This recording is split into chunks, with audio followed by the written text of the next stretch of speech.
सीधे आदमी बहुत अच्छे हो। जैसे हैं, एक बार दो माताएं सागर की चली जा रही, धनाबाई और मुन्नीबाई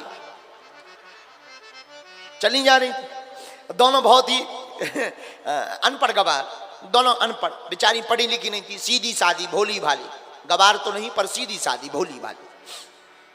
दोनों माताएं सागर की चली जा रही थी, धनाबाई और मुन्नीबाई।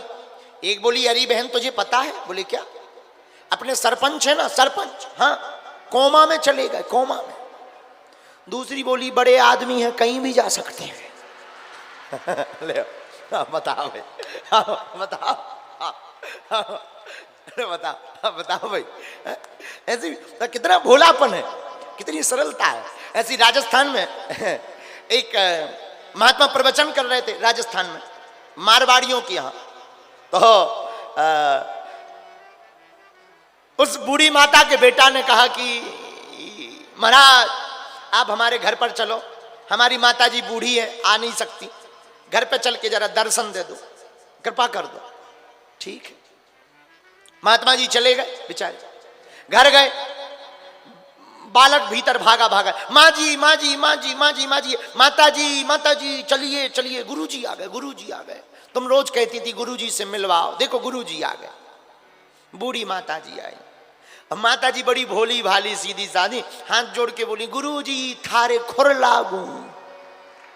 अब महात्मा जी हते बुंदेलखंडी, भी बोली, हे भगवान, खुर तो बचवन के होत, चरण कह दो, पांव कह दो, ये बात अलग है, लेकिन खुर तो भाई कहते ना भैया, बछवा को खुर, गाय का खुर, बेल का खुर।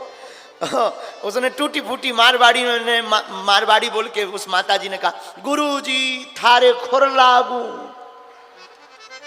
तो महात्मा जी अपने पांव की तरफ देखने लगे कि हमारे खुर हैं क्या चल रहा है।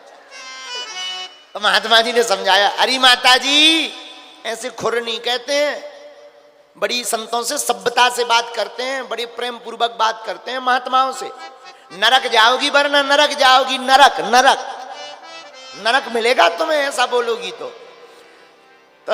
बूढ़ी माता जी हाथ जोड़ के बोली, महाराज मेरे भाग्य में कहां नरक, नरक तो आप जैसे महात्माओं को प्राप्त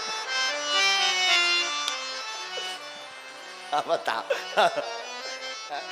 महात्मा बड़े खिलखिलाकर हंस गए, बहुत ही, महात्मा उनके भोलेपन पर बड़े खिलखिलाकर हंस गए। बोले जय हो।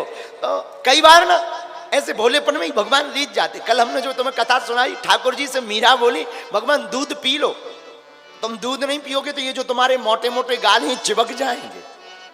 भगवान रीझ जाते हैं।